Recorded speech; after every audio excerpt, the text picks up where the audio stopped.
Send me a link and I'll link it, okay? All right, I'll tweet you right now. Cool? All right, bro. Yeah, tweet the Ron and Fez thing. All right. Later, guys. Peace. At Ron and Fez, SXM. What are you telling me? Just getting out Because I there. know it. Official Twitter account. What happened to that one that you ran with me and Fez before he keeled over? You were trying to do a promo? You're having trouble keeping up with the promos, huh? Yeah. How come?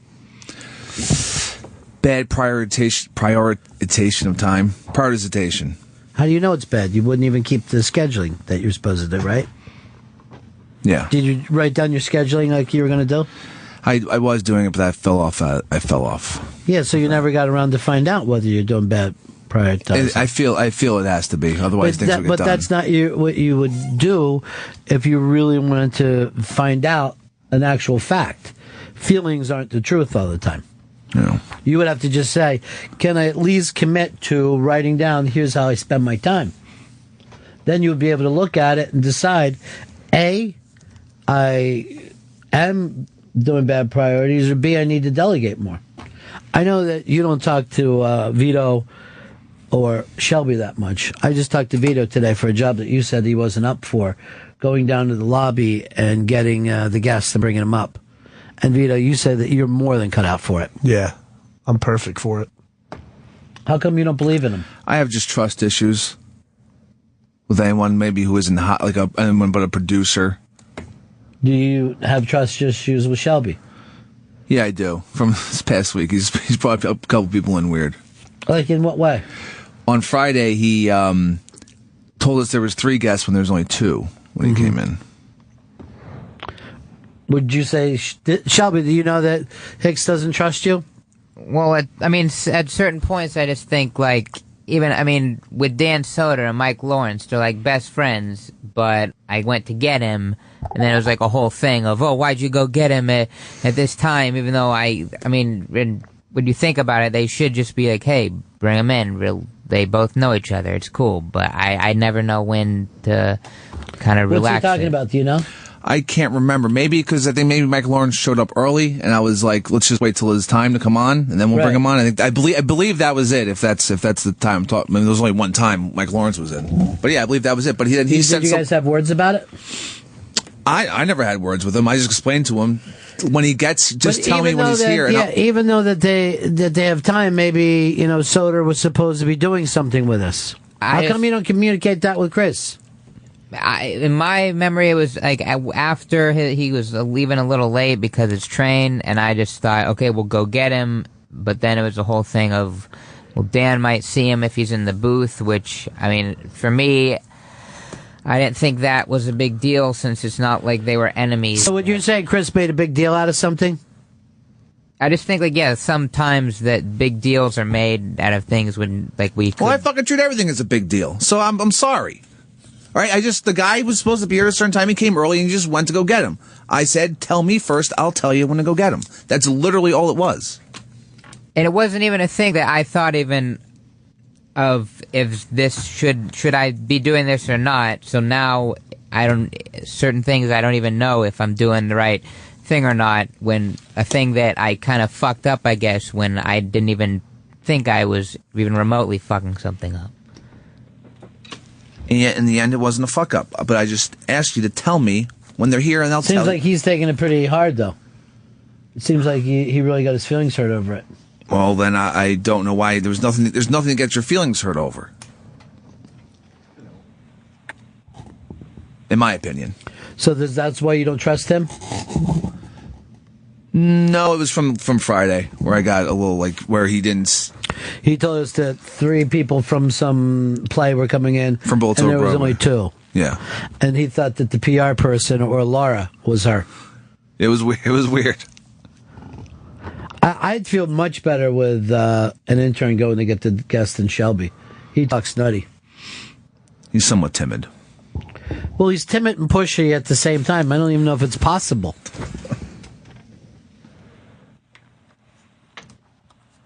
So how come he didn't come to you and say, look, I don't see why you think this is a big deal. But he's been holding on to it. I had no idea. Shelby, you can always come to me. And I don't think it was a mistake to bring Shelby in? No, he has. Maybe it might be a mistake of me not training him well enough. Somebody wrote to me and said I missed the TLC show last night. Did you see it? I caught it, yeah. Why didn't you let me know? Oh, I thought, Jesus, I thought you knew. I apologize. I thought you knew. What did he get it turned into? He got it turned into a Celtic knot into a lion. How's it look? Looks good. Good. He got picked up by AOL and Daily Mail. Nice. Yeah, let me know when stuff like that's coming on. Yeah, World's Worst Tattoos on TLC. Should be on demand. I'll tell you this about Shelby.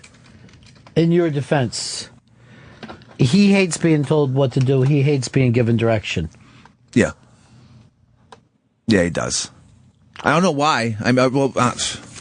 Maybe he thinks he's his own man. I can't even see him now. He is ducked down so far behind that stuff that he doesn't want to make eye contact with the show.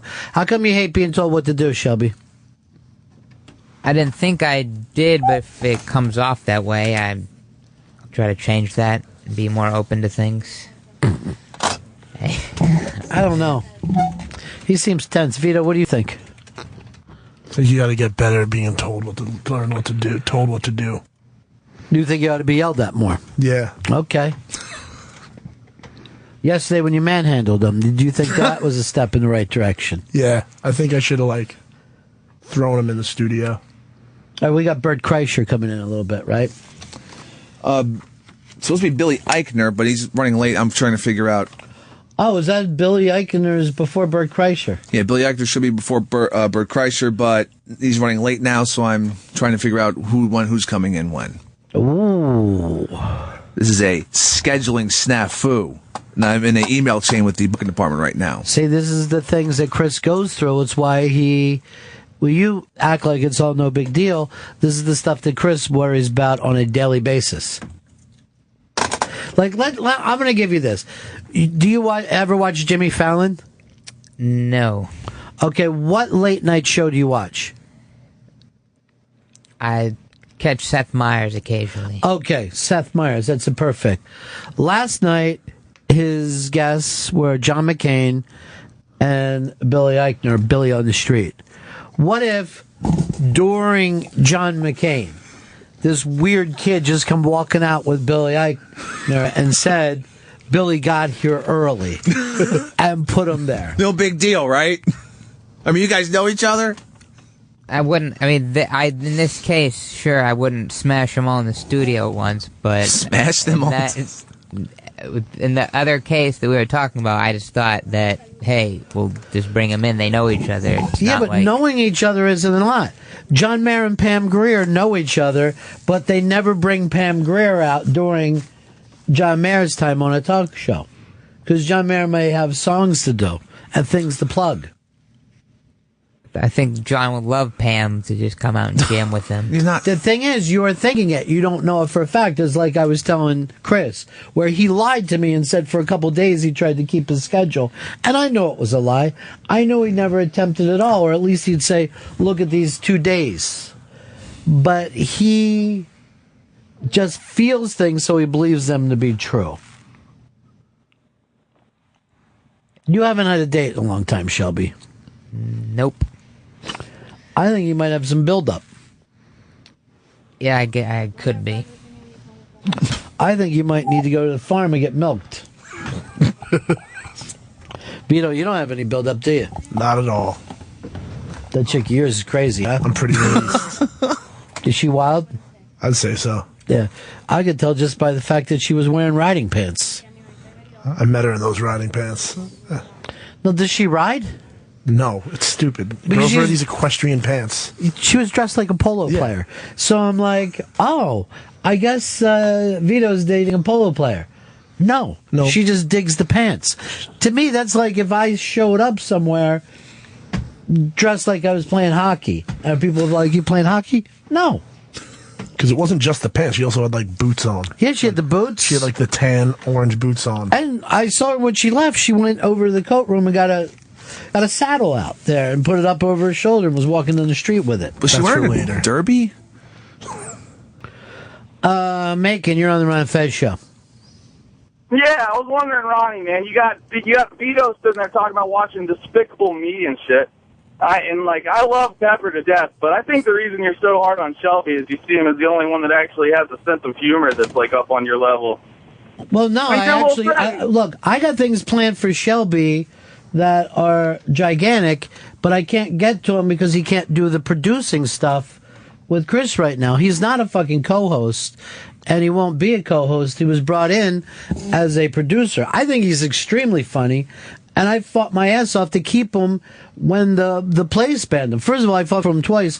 One, when they wouldn't let him in, and two, when they wanted him out. The first time they didn't want him in as an intern, but he has producing stuff that he has to do, and he and Chris won't work together. And we're getting to the point where if they don't work together as a team, we got to figure out what we're going to do with the both of them. Because I'm getting a lot of pressure from my fucking bosses too. And they don't. I mean, they both sit here now, quiet, but they won't work together as a team. This is on me since I'm the senior producer here. I have to just force myself into working with Shelby better. That's all it fucking boils down to. It's on me. It's what it is. Look, we just need there's just little things that don't seem like they'd be big, but in integrating them into the show, it is important. So we just need to see. You have a way of thinking that things aren't a big deal. Like they may not seem like a big deal, so that's why we don't. If it's here, it's a fucking big deal. Well, that's the thing of a job. No matter what your job is, it's like this. If you worked in a fucking restaurant, you could say, "What's the big deal? There was no fork next to the plate, so I brought one later." But it's a big deal to have the fork next to the plate. You have to learn to do that kind of stuff and to care about it. Shelby, when I said 15 minutes ago, when I said everything is a big deal to me, did you think I was bullshitting, or you just don't want to listen to me, or you just think I'm talking fucking nuts? No, I'm just saying things that seem like small tasks. It's your job to not fucking realize that everything's a big deal, and that if it seems like a small deal or whatever, it isn't. There's no such thing as not having a fucking big deal in any job. You know what I mean? And the guest stuff is all a big deal. There is none of this, oh, we have some stuff that's a big deal, particularly when we're dealing with guests. It's all a big deal. I mean, the stuff about the plug pages, that's why guests come in. I'm just saying we just need to delegate so our just wires don't get crossed, so we're both doing things that one person could be working on, or we just need to... Your supervisor isn't telling you what to do properly. You guys have to remember, Fez hasn't been here in a while. And when he comes back, he's not really going to be here.